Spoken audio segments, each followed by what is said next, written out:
When I'm designing containers, I like to keep three things in mind. I want something for height, I want to use color, so color both in foliage and flower form, and I want different textures in my containers. For my first one, we've got a beautiful Prince Tut grass for height that'll grow about 2 feet tall. I love these orchard red coleus. They're going to give me beautiful foliage color, so even without flowers, they're adding to my container. Red calliope geraniums, which are going to bush out and spread really nicely. For color contrast, white argyranthemum. And at the base of my container to come over the edge, I'm using red petunias. And you can use bright red and dark red and mix up your colors there, but this gives you foliage form and contrast. Another great idea, I love dahlias, like this beautiful purple one here. They bloom all summer long and last into the end of October.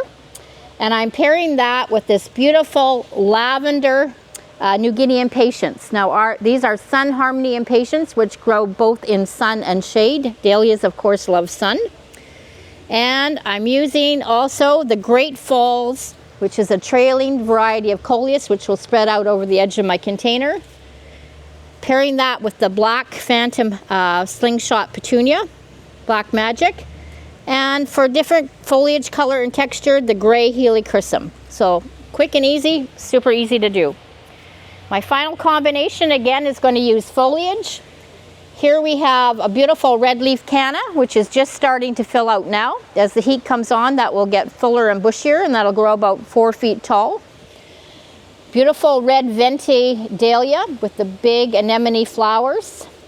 Pairing that with a red and green leaf coleus because I want the foliage contrast there. And we have beautiful little yellow orange calibrachoas, which will trail over the edge. And I like to mix in some black alternathera at the edge of my pots. And that was going to give me different texture and different foliage color to complement the coleus.